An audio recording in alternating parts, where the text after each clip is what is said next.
Didim'den herkese selamlar.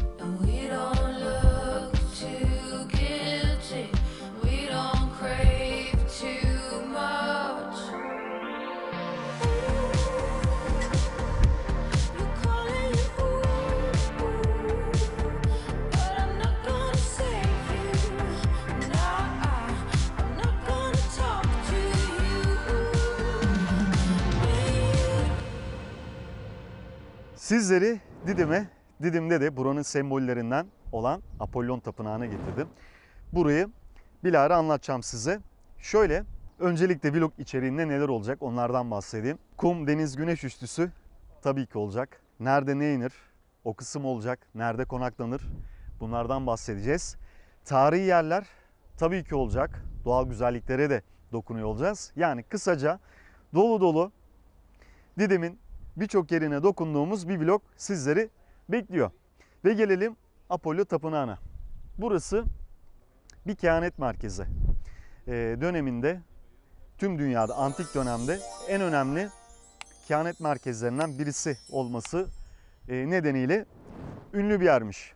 Hatta tarihi milattan önce 8. yüzyıla kadar gidiyor. İleride oraya da götüreceğim sizi. Miletos antik kentinin de sınırları içerisinde, hatta Miletos antik kentinden buraya da 18 kilometrelik bir kutsal yol var. Orada başlayıp, Miletos'ta başlayıp burada sonlanan dini yürüyüşler, ritüellerde yine bu bahsettiğim kutsal yolda gerçekleşiyormuş. Şöyle ki bilimsel olarak da kanıtlanmış, burası bir enerjisi olan bir yer. Bir huzur sizleri sarıp sarmalıyor. Ben de hakikaten geldiğim andan itibaren huzur bulmaya başladım burada. Tabii ki yıllar içerisinde işte Pers saldırıları, depremler, Roma döneminde bir ara milattan önce 3. 4. yüzyıla tekrardan inşa ediliyor falan derken Hristiyanlığın yayılmasıyla beraber de artık burası eski önemini kaybediyor. Gördüğünüz üzere günümüzde de oldukça ilgi gören, tüm dünyaca meşhur olan bir yer. Şöyle biraz çevirebilir misin? Ya da kadrajda görünüyor mu? Bakın şöyle büyüklüğünü görmeniz için de yanına geldim. Zaten desenlere falan söyleyecek bir laf yok. Çok büyük, iri sütunlar var. Yani sizi ben hep antik kentlere götürüyorum ama bu kadar iri sütunların olduğu bir antik kent daha önce görmemiştim. Müze kartınız varsa ücretsiz giriyorsunuz. Yoksa kişi başı 40 lira ödeme yapıyorsunuz. Etrafta aracınızı rahatlıkla park edebileceğiniz alanlar var. Yaklaşık yani yarım saatle 15 dakika, yarım saat arasında çok rahatlıkla gezebilirsiniz. Fotoğraf makineniz ya da telefonunuz şarjı olsun. Bol bol fotoğraf çekeceğinize eminim. Çok güzel kareler de yakalarsınız. Apollo Tapınağı'ndan bu kadardı.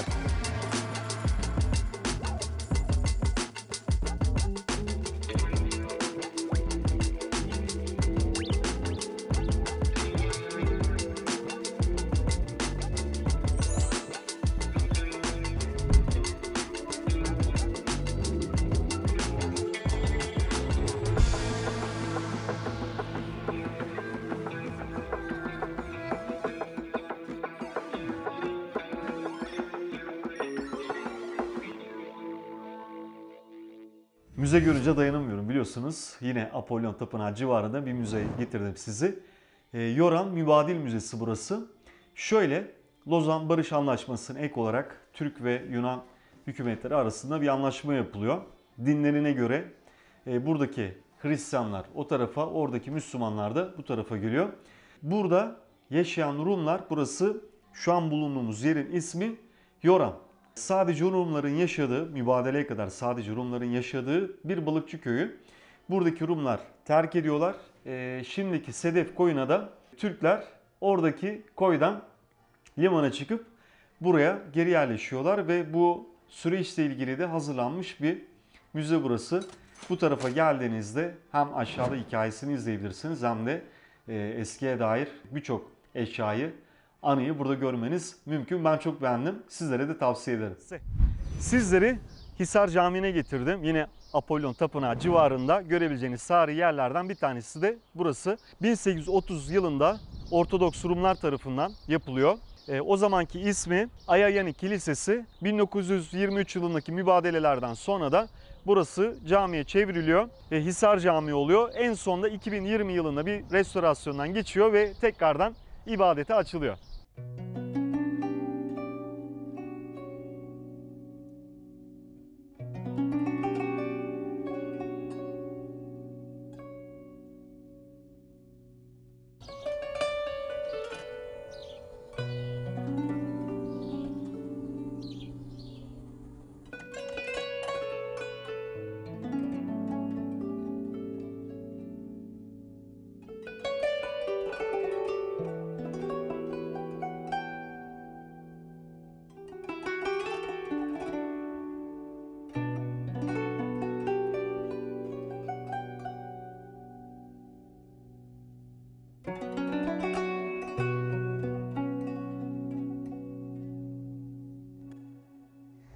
Çok tavsiye ettiler. Sizi Draft Burger'e getirdim. Şöyle ilgimi çeken tarafı şu oldu. Eti kendileri hazırlıyorlar. Özel bir karışımları var. Bununla beraber bakın 2 tane de sos var. Bir tanesi biraz acılı, bir tanesi de normal. Bunları da kendileri hazırlıyorlar. Şöyle hatta açayım. Yanında patates kızartması da var. Bunun üzerinde de yine baharat var. Onlar da yine buraya özgü. Şöyle burgerden hemen bir tane ısıracağım sizin için. Şöyle tekrar göstereyim izninizle.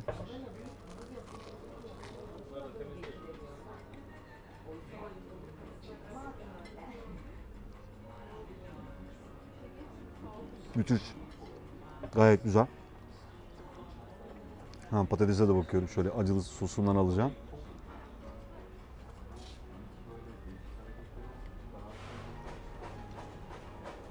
Yani hakikaten bir burger yediğinizi hissediyorsunuz. Ben Draft Burger'den söyledim. Burger var, bir de hemen üstünde de füme et var.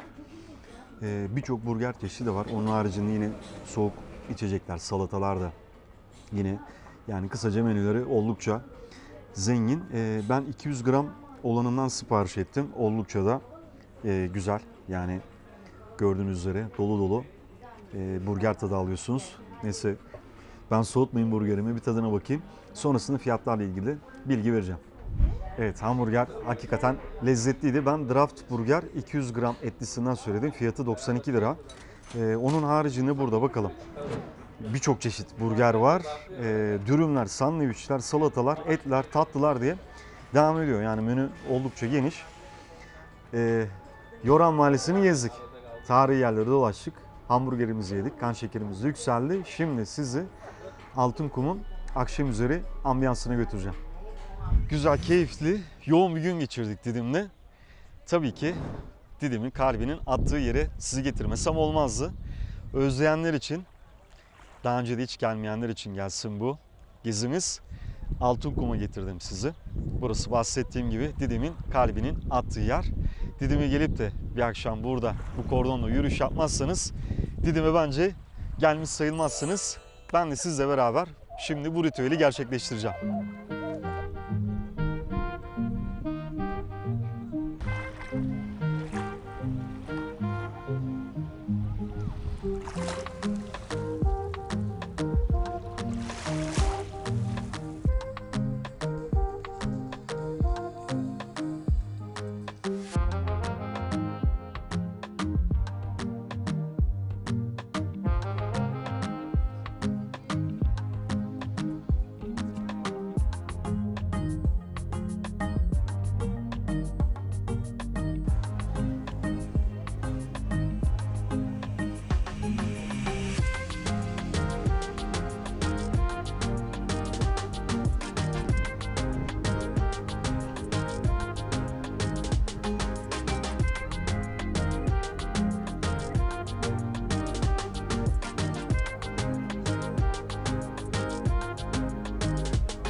Herkese günaydın.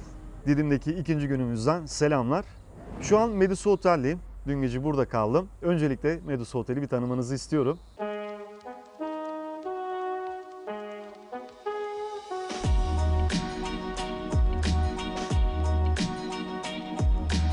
Sizlere örnek bir oda da göstermek istiyorum. Bakın böyle tarihi bir yapının içerisindeyiz. Özellikle onu her defasında belirteceğim. 180 yıllık bir yapı burası. Restore edildi. Bakın Fındık da burada. Otelin maskotu bu. Ne haber Fındık? Merhaba. Evet, örnek bir oda. Şöyle yatağınız burada, kliması. Şöyle güzel bir dekor yapmışlar ama karşıda ayna. Yeni hanımefendiler için makyaj masası. Burada mini bar. Şöyle döndüğümüzde tam boy ayna. Dolap burada. Şöyle banyoyu da göstereyim. Gördüğünüz üzere tertemiz, pırıl pırıl. Hem tarihi bir yapıdasınız hem de böyle tüm konforunuzu düşünülerek bu oda dizayn edilmiş. Şöyle fındığa da rahatsız etmeden. Evet, odayı anlatmış oldum size. Konaklama ile ilgili sorular geliyor ve ben de size yine önerilerde bulunmaya devam ediyorum. Burası bir cepte dursun. Bunun haricinde büyük bir otelde kalalım. Böyle ultra her şey dahil. Kaydıraklarından, havuzundan, eğlencesinden, denizinden faydalanın derseniz Maxeri Oteli tavsiye edeceğim size. Yine biz Kuşadası'ndan Didim'e geldik. Gelirken de yolla Güllübahçe köyüne uğradık. Sizi Gelebeç, şimdiki ismi de Güllübahçe köyüne getirdim. Şöyle hemen Söke Ovası ayaklarınızın altında birden fazla kafe var burada. Biz de bunlardan bir tanesine geldik. Gelebeç Kafe'ye geldik. Yemek yiyebiliyorsunuz. Hatta bir spesiyalleri de var. Yaprak ciğer. Onu tavsiye ederim. Biz gündüz saatine geldiğimiz için henüz mutfaktan çıkmamış ürün. Ama siz geldiğinizde lütfen tadın. Bir de çok şirin odaları da var. Yine konaklamak isterseniz, bu köyün atmosferini yaşamak isterseniz. Hemen arkada Nikola Kilisesi var. Burası bir mübadele köyü. 1923 yılında burada yaşayan Rumlar burayı terk ediyorlar ve yine onların gittiği yerden de Müslüman Türkler bu köye geri geliyorlar. Ben çok sevdim. Şirin bir köy. Henüz bozulmamış, bakir. Böyle bir kuş sesi eşliğinde huzur bulalım ve bu güzel ovayı izleyelim derseniz hoş bir seçenek olacak bu köy.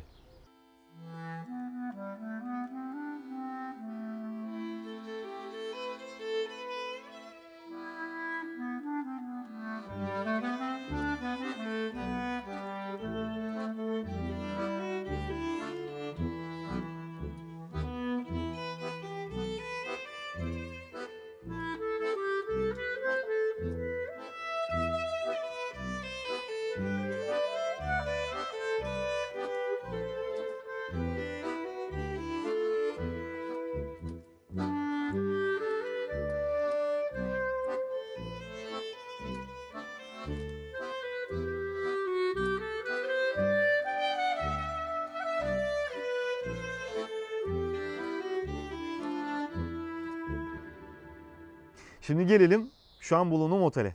Medusa Oteli. Burası Didim'in en eski yerleşim alanı. Şu an bulunduğumuz yer. Ki etrafta da eski evler var. Burasının eski ismi Yoran Köyü.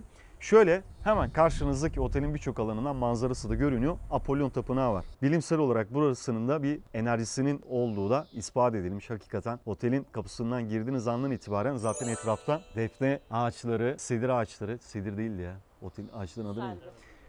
Etrafta selvi ağaçları ve şu an size bir de cırcır böcekleri eşlik ediyor. Ben de kendime bir kahve söyledim. Bu huzurlu atmosferin, bu enerjinin tadını çıkartayım istedim.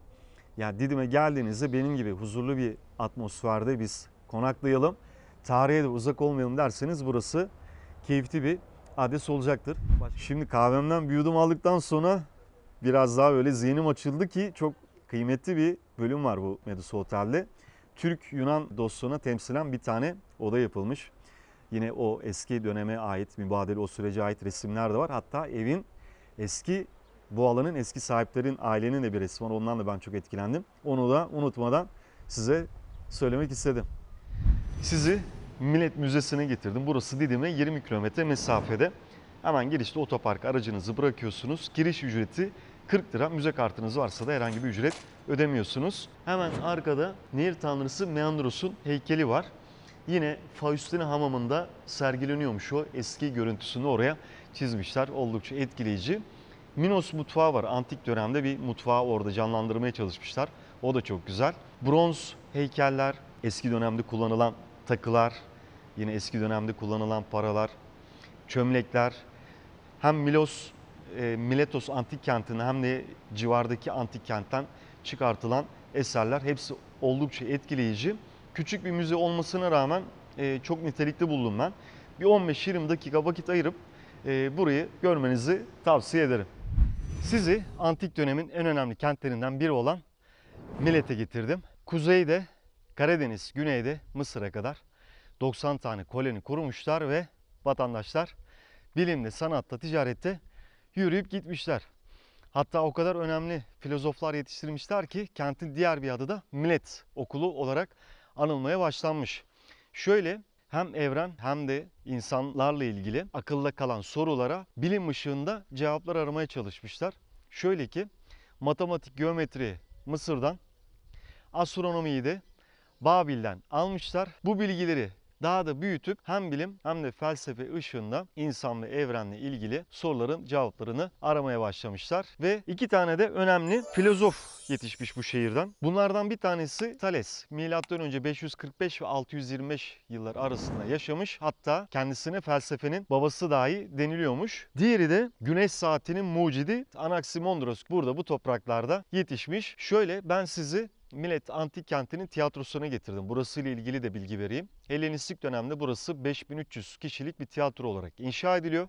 Roma döneminde de 15.000 kişilik tiyatro haline getiriliyor. Büyütülüyor burası. Çok etkileyici. Hakikaten çok heybetli bir tiyatro. İki tane koridor var. Bir tanesi sağda, bir tanesi solda. Tiyatronun arkasından direkt dolaşabiliyorsunuz. Katlara çıkarken de zaten o arkadaki koridorları kullanmanız gerekti. Daha önce böyle bir amfiteyatroda bu koridorlar vasıtasıyla katlara geçmemiştim. Bu da benim için ayrı güzel bir deneyim oldu.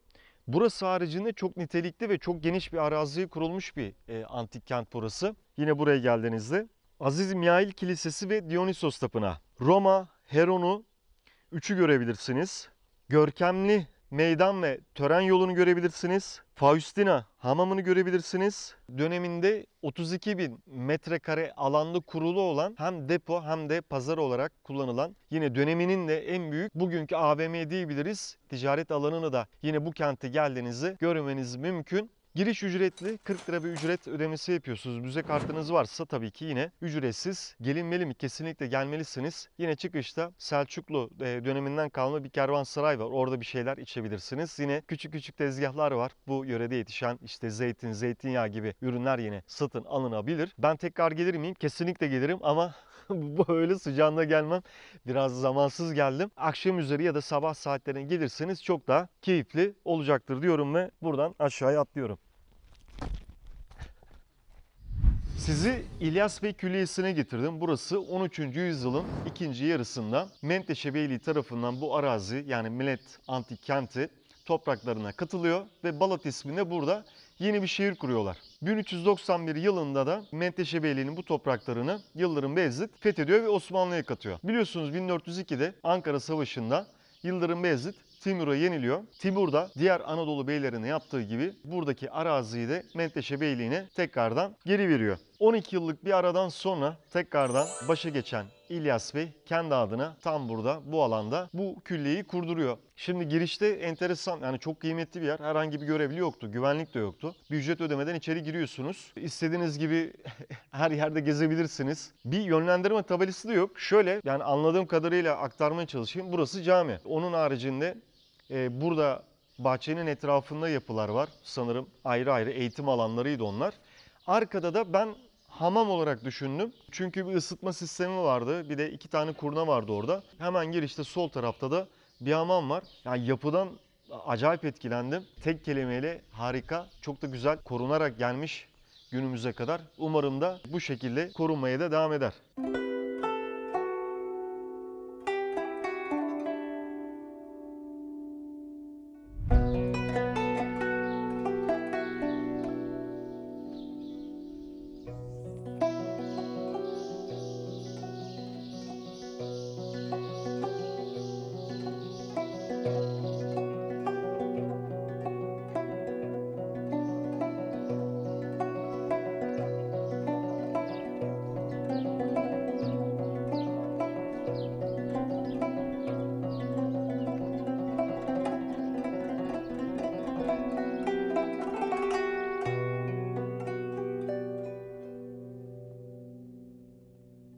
Filatos'u gezdik.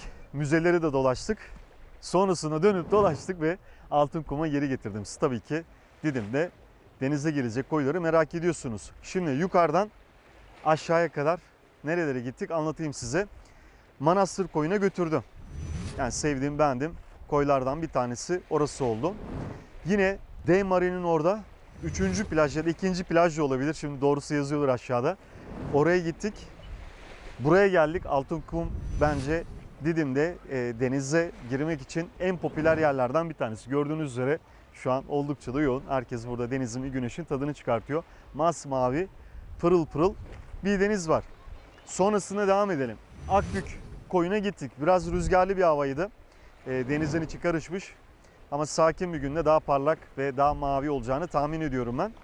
Yine devam ettiğimizde Akbük'e gelmeden Saplıada'ya gittik. Saplıada'nın orada da denize girebilirsiniz ki muazzam bir deniz var orada da. Ve İncekum. Sırada İncekum plajı. Şöyle rüzgar da var ama şöyle incecik bir kum var burada. Sanırım ona ithafen İncekum demişler. Şurada bir tane kafe var. Arkada da yine yazlıklar var. Yani kum seviyorsanız bir de böyle kafede biz vakit geçirelim derseniz Didim'e geldiğinizde burası ideal olabilir.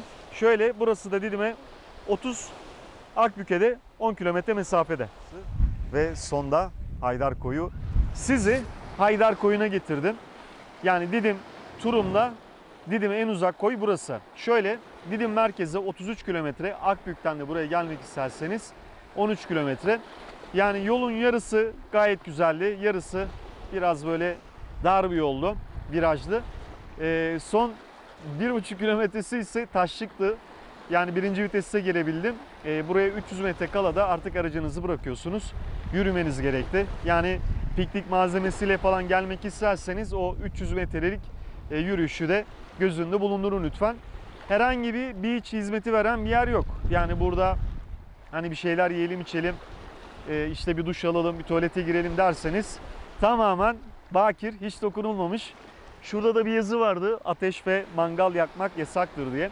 Yani piknik yapacaksanız sanırım bir soğuk sandviç ya da bir sarma gibi şeyler yanınızda olmalı. Yani yaklaşık bir 150 metrelik kum var. Sonrasında böyle benim oturduğum gibi kaya parçaları var. Onların üstünden denize girebilirsiniz. Biraz rüzgarlı bir günde geldim. Gayet temiz bir su var, onu söyleyebilirim. Hani denizin içerisi de hani pek taşlık gibi görünmüyor. Yani gördüğüm kadarını söyleyeyim.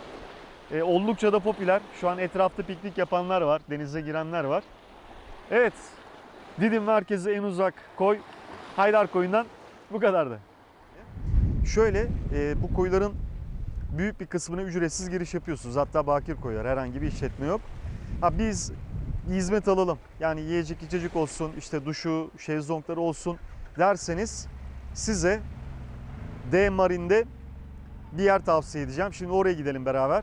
Sizi Didim Deymarin'e getirdim. Deymarin'de de Blue Point isminde bir yere geldim. Burası Beach Club. Şezlong, şemsiye hizmeti alıyorsunuz. Menülerine baktım, çok da güzel. Girişte ücret ödüyorsunuz. Onun haricinde menüleri de zengin. Fiyatlar ortalamanın bir tık üstünde. Mesela hamburgerin fiyatı 150 lira, pizzalar 200 lira civarında. Oradan diğer ürünlerle ilgili de bir örnekleme yapabilirsiniz. Ama ortam gayet güzel.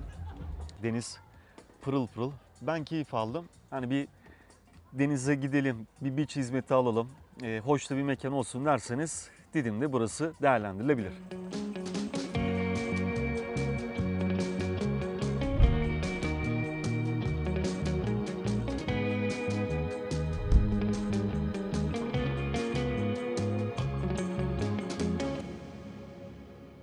Yavaş yavaş Didim gezimizin vlogumuzun da sonuna doğru geliyoruz. Bizim için gayet keyifliydi. Uzun yıllar sonra ben de Didim'e tekrar geri geldim. Her anlamda Didim olumlu bir şekilde değişmiş ve gelişmiş. Şimdi Didim dediğimizde aklımıza ne geliyor? Kısaca bir özetleyelim. Burada kum, deniz, güneş üçlüsü çok yoğun bir şekilde hissediliyor. 100'e yakın koy var. Artık bunlar bir kısmı ücretli, bir kısmı uzakta, bir kısmı yakında, bir kısmı bakir. Sizin tercihinize, isteğinize göre koy olarak birçok seçenek var. Yani denize girilebilecek yer anlamında. Sonrasında Didim'in meşhur Altınkum sahili. Keyifli bir akşam yürüyüşü yapabilirsiniz.